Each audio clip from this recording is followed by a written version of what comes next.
അപ്പോൾ രാവിലെ തന്നെ നമ്മൾ സൈക്കിൾ എടുത്ത് ഒരു കിലോമീറ്റർ വന്നപ്പോൾ കണ്ട കാഴ്ച വിളഞ്ഞു കിടക്കുന്ന നെൽപ്പാടങ്ങളും തെങ്ങുംതോപ്പുകളും ഒക്കെയാണ്. ഇവിടെയെല്ലാം കൊയ്ത്തിൻ്റെ സമയമാണ്. ഞാൻ ഇന്നലെ സ്റ്റേ ചെയ്ത പമ്പിലൊക്കെ കൊയ്ത്ത് മെതി യന്ത്രങ്ങളെല്ലാം കൊണ്ടുവന്ന് പാർക്ക് ചെയ്തിരിക്കുന്നത് കണ്ട്. വളരെ മനോഹരമായ പച്ചപ്പിൻ്റെ ഉള്ളിലൂടെ നമ്മൾ മുമ്പോട്ട് പോവുകയാണ്. ഇതുണ്ടോ, നെൽപ്പാടമൊക്കെ കതിര് എല്ലാം മറിഞ്ഞു കിടക്കുന്ന, മഴ വന്നുകൊണ്ട് മറിഞ്ഞതാണ്. അതുപോലെ തന്നെ സ്വർണ്ണവർണ്ണത്തിലിങ്ങനെ നെൽപ്പാടം ഇങ്ങനെ വിശാലമായിട്ട് കിടക്കുകയാണ്. ഈ കാഴ്ചയൊക്കെ കണ്ട് നമ്മൾ മുമ്പോട്ട് പോവുകയാണ്.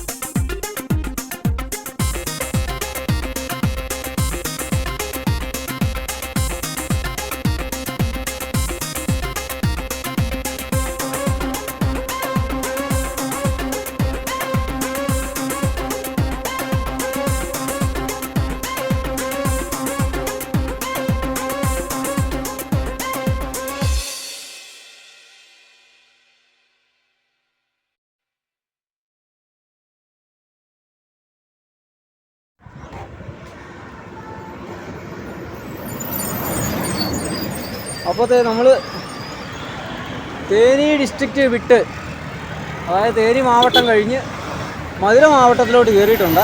അതായത് മധുര ജില്ലയിലേക്ക് കയറി തേനി ജില്ലയിൽ നിന്നും.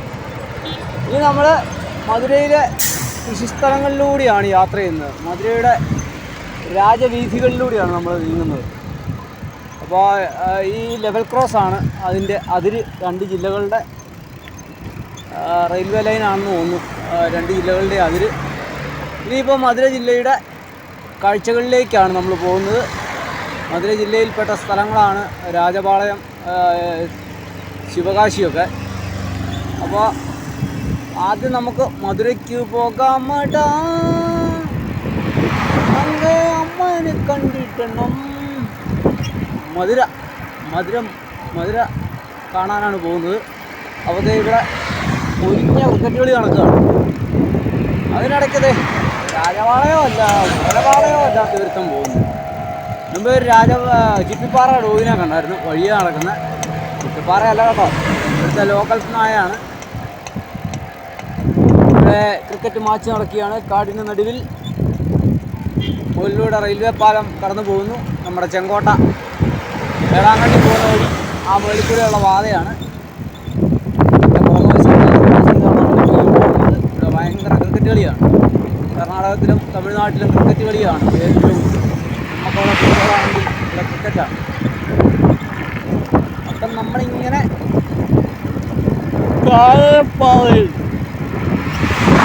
റിസർവ് ഫോറസ്റ്റാണ്, കരടിയുള്ള സ്ഥലമാണെന്നൊക്കെ എല്ലായിടത്തും ബോർഡുകളൊക്കെ വെച്ചിട്ടുണ്ട്. നമ്മൾ ഊട്ടിയിൽ വെച്ച് കരടിയെ കണ്ടതല്ലാതെ മറ്റൊരിടത്തും വെച്ച് നമുക്ക് കരടിയെ കാണാൻ സാധിച്ചില്ല. അതുകൊണ്ട് നമ്മൾ കരടീനെ ഒന്ന് വിളിച്ച് വരുത്തേണ്ടി വരും. Madurai 40 kilometre.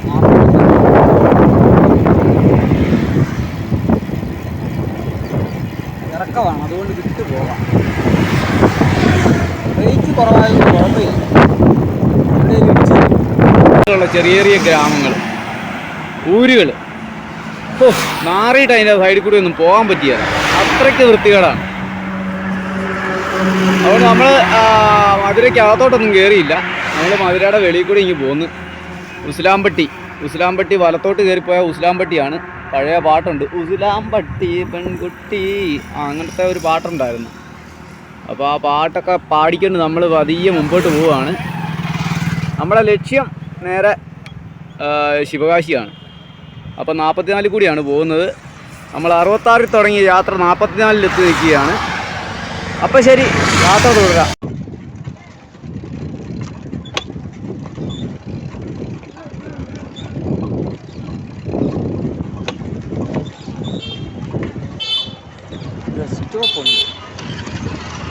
In 500 meters, turn right to stay on Ramanathapuram Road, Uttira, Tirupulani Road. ഇതൊരു ചെറിയ പുഴ പോലത്തെ സംഭവമാണ് കേട്ടോ, ഡാം പോലത്തെ സംഭവമാണ്. ഇടതുവശത്ത് പാടമൊക്കെ നെല്ല് കഴിഞ്ഞ് കൊയ്തിട്ടിരിക്കുന്നതാണ്. പച്ചയൊക്കെ ഇവിടെ ചുറ്റി വെച്ചിരിക്കുന്നതാണ്.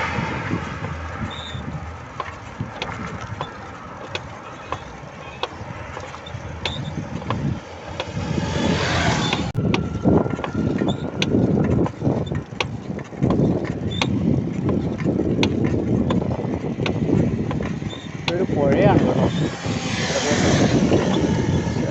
സൈക്കിളിലൂടെ വെച്ചിട്ട് പോകുന്ന സേഫ് അല്ലാത്തതുകൊണ്ടല്ല, ഞാനൊന്ന് പോയി കുളിച്ചേ.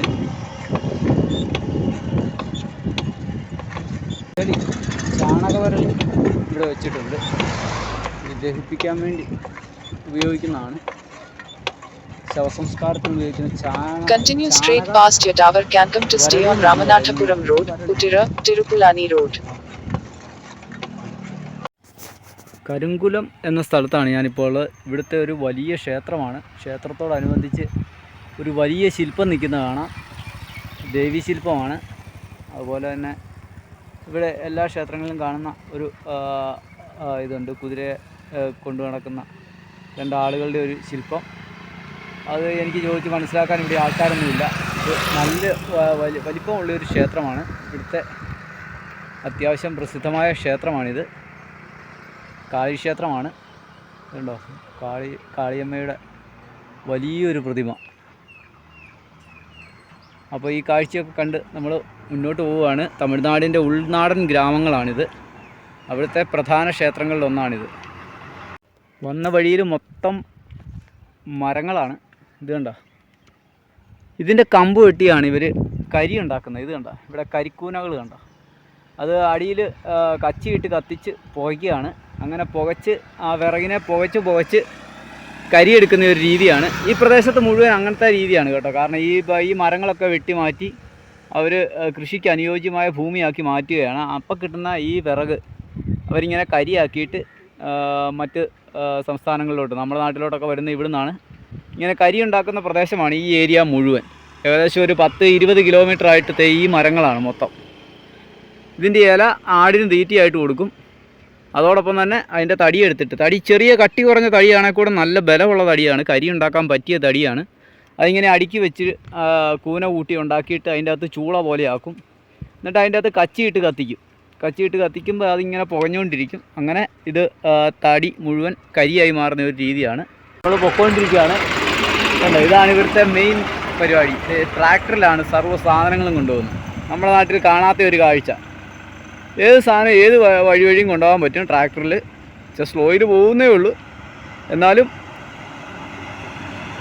ഇവിടുത്തെ എല്ലാ കാര്യങ്ങൾക്കും ഒരു ട്രാക്ടർ ഉണ്ടെങ്കിൽ പ്രയോജനമാണെന്നുള്ളത് ഞാനെപ്പോഴും പറയാറുള്ളതാണ്. അതുതന്നെയാണ് ഇപ്പോൾ നമ്മൾ കണ്ടത്. അപ്പം നമ്മൾ കാരക്കുടി ഹൈവേയിലൂടെയാണ് സഞ്ചരിച്ചുകൊണ്ടിരിക്കുന്നത്. അപ്പം വരുന്ന വഴിയിൽ കണ്ട ഒരു ഭയങ്കര കാഴ്ച. ഇത് കണ്ടോ, ഒരു സോളാർ പാടം.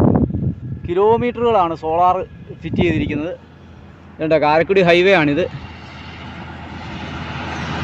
ടിപ്പറുകൾ മാത്രമാണ് ഈ റോഡിലൂടെ പോകുന്നത്. ഇതുണ്ട്, കാരക്കുടി ഹൈവേയുടെ സൈഡിൽ സോളാർ പാടമാണ്. ഇവിടുന്ന് വൈദ്യുതി ഉൽപ്പാദിപ്പിച്ചിട്ടാണ് ഇവിടെയുള്ള പ്രദേശങ്ങളിലെല്ലാം കൊടുക്കുന്നത്.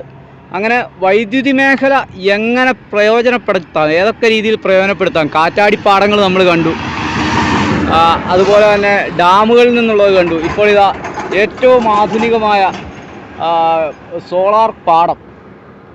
കിലോമീറ്ററുകളാണ്, അങ്ങേ സൈഡിലേക്കെല്ലാം ഉണ്ട്. കിലോമീറ്ററുകളാണ് സോളാർ പാടം നമുക്ക് കാണാൻ പറ്റുന്നത്. അത് തമിഴ്നാട്ടിൽ ആദ്യമായിട്ടാണ് ഞാൻ കാണുന്നത്. ഞാൻ മറ്റ് സ്ഥലങ്ങളിലൊക്കെ ചെറിയ ഇത് കണ്ടായിരുന്നു, ഇത് നമ്മുടെ ടോൾ പ്ലാസകളിലൊക്കെ. പക്ഷേ ഇവിടെ നമുക്ക് കാണാൻ പറ്റുന്നത് ഭയങ്കര വലിയ പാടങ്ങളാണ്. സോളാർ പാടം എന്ന് വേണമെങ്കിൽ നമുക്ക് ഇതിനെ വിശേഷിപ്പിക്കാം. അതിൻ്റെ എല്ലാം കേബിളിംഗ് എല്ലാം നടത്തി ഈ 11 kV ലൈൻ വഴി 11 kV അല്ല 110 kV ലൈൻ വഴി ഇത് കറണ്ട് കൊണ്ടുപോകുന്ന ഒരു രീതിയാണ്. അപ്പോൾ നമ്മുടെ എന്തെല്ലാം പ്രയോജനം നമ്മുടെ ഈ മേഖലയിൽ സാധിക്കാമെന്നുള്ളതിന് തെളിവാണിത്. അപ്പോൾ ശരി, ഈ കാഴ്ചകളൊക്കെ കണ്ട് നമ്മൾ മുമ്പോട്ട് പോവുകയാണ്. നമ്മുടെ ഗവൺമെൻറ്റുകളും ഇതുപോലെയൊക്കെ കണ്ടു പഠിച്ചിരുന്നാൽ നന്നായിരിക്കുമെന്ന് ഈ അവസരത്തിൽ തോന്നുകയാണ്. കാരണം കാറ്റുള്ള സ്ഥലങ്ങളിൽ കാറ്റാടിപ്പാടവും വെയിലുള്ള സ്ഥലങ്ങളിൽ സോളാർ പാടവും ഒക്കെ നിർമ്മിച്ച് അവരിങ്ങനെ പുരോഗതിയിലേക്ക് പൊയ്ക്കൊണ്ടിരിക്കുകയാണ്. ഇവർ തരുന്ന വല്ല സാധനങ്ങളും ഉണ്ടെങ്കിൽ അത് വാങ്ങിച്ച് തിന്ന് ജീവിക്കണം എന്നുള്ളൊരു ചിന്ത മാത്രമാണ് നമുക്കുള്ളത്. കൃഷിഭൂമി മുഴുവൻ കോട്ടൻ്റെ കൃഷിയാണ്. അതുപോലെ തന്നെ ഇവിടെ ഇടയ്ക്കൊക്കെ കർഷകർ കോട്ടൺ പറിച്ചെടുത്ത് ചാക്കിലാക്കി കൊണ്ടുപോകുന്നത് കാണാം. ഈ സൈഡ് മുഴുവൻ കോട്ടൺ കൃഷിയാണ് കേട്ടോ. കിലോമീറ്ററുകൾ കോട്ടൺ തന്നെയാണ്. അതുപോലെ തന്നെ ഈ സൈഡും. ഇനി ഈ കാണുന്ന ഞാൻ മുൻപോട്ട് പോകുന്ന വഴി മുഴുവൻ കോട്ടൻ്റെ തോട്ടങ്ങൾ മാത്രമാണ്. കാരണം ഇതെല്ലാം ഒരുമാതിരി വെള്ളം കൂടുതൽ ലഭിക്കാത്ത പ്രദേശങ്ങളാണ്. അപ്പോൾ കോട്ടനൊക്കെ കഴിഞ്ഞു കേട്ടോ, കോട്ടനൊക്കെ തീർന്നു. ആ സമയത്തും അവർ അതിൻ്റെ ലാസ്റ്റ് ഭാഗങ്ങൾ പറിച്ചുകൊണ്ടിരിക്കുന്ന കാഴ്ചകളാണ് നമുക്ക് കാണാൻ പറ്റുന്നത് ഇടയിൽ. അതുപോലെ തന്നെ ഈ സൈഡിലോട്ട് നോക്കുമ്പോൾ നമുക്ക് കാണാൻ പറ്റുന്നത് മരുഭൂമി പോലെ കിടക്കുന്ന പ്രദേശങ്ങളാണ്. ഇതുണ്ട്, അവരൊക്കെ അലക്കാൻ വേണ്ടി അങ്ങോട്ട് പോയതാണ്. അവിടെ 2 ചേച്ചിമാരങ്ങ് പോയായിരുന്നു. ഇത് മുഴുവൻ ഇങ്ങനെ വനഭൂമി പോലെ കിടക്കുന്ന പ്രദേശങ്ങളാണ്. ഒരു സീസണിൽ മാത്രമേ കൃഷി ചെയ്യുള്ളൂ. കാരണം വെള്ളമില്ലാത്തത് തന്നെ പ്രശ്നം. വെള്ളമില്ലാഞ്ഞിട്ടുകൂടി ഇവരിങ്ങനെ കൃഷി ചെയ്ത് കയറ്റുന്നു. അപ്പം വെള്ളമുള്ള നമ്മളുടെ കാര്യം ചിന്തിക്കുന്നതിനപ്പുറത്താണ്. ഒരു ഗ്രാമത്തിനുള്ളിലേക്ക് പ്രവേശിച്ചിരിക്കുകയാണ്. അകലെ ഗ്രാമം തുടങ്ങുന്ന സ്ഥലത്തൊക്കെ ചെറിയ വീടുകളാണ്. എന്നാൽ ഇങ്ങോട്ട് വരുമ്പോൾ ഗവൺമെൻറ്റിൻ്റെ ഓഫീസുകളൊക്കെയാണ് കാണുന്നത്.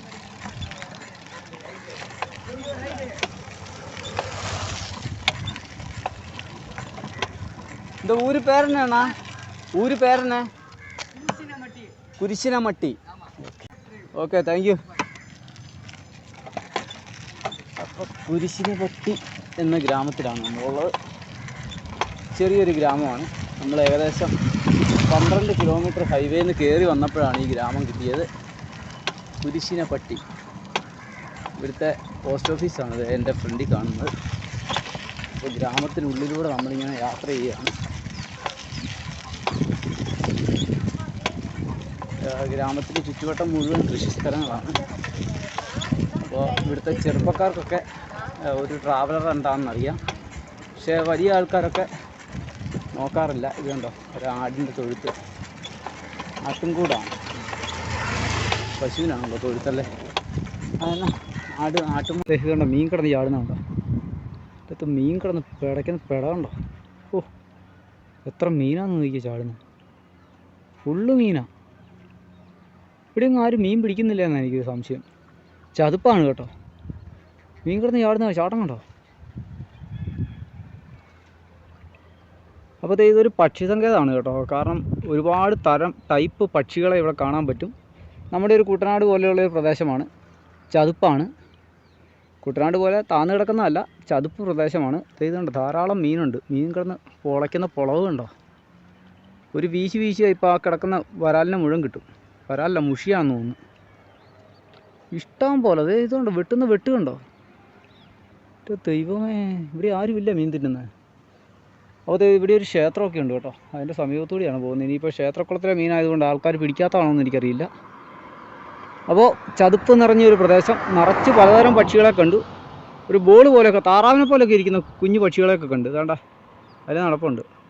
പക്ഷേ വെട്ടം കുറവായതുകൊണ്ട് നമുക്ക് അവരെയൊന്നും സൂം ചെയ്തെടുക്കാൻ പറ്റിയല്ല. വളരെ വെട്ടം കുറവാണ്. കാർമേഘമൊക്കെ അടിച്ച് കിടപ്പുണ്ട്. മഴ പെയ്യാൻ സാധ്യതയുണ്ട്. ഇവിടെയൊക്കെ മഴ പെയ്തു കഴിഞ്ഞാൽ കയറി നിൽക്കാൻ പോലും ഒരു സ്ഥലമില്ല. മുഴുവൻ വനപ്രദേശമാണ്. വനപ്രദേശം എന്ന് പറഞ്ഞാൽ പാലൈ വനം, മരുഭൂമി പോലെ കിടക്കുന്ന സ്ഥലങ്ങളാണ്. അവിടെ ഇവിടെയൊക്കെ ഓരോ മരങ്ങൾ നിൽക്കും. അപ്പോൾ ഈ മഴയത്തുണ്ടായതായിരിക്കും ഈ ചെറിയ പുൽച്ചെടികളൊക്കെ. അപ്പോൾ ഈ മഴയത്ത് വന്ന വെള്ളമാണെന്ന് തോന്നുന്നു. ഏതായാലും ഇഷ്ടം പോലെ മീനുള്ള സ്ഥലമാണ്. അപ്പോൾ നമ്മൾ പതിയെ യാത്ര ചെയ്യുകയാണ്.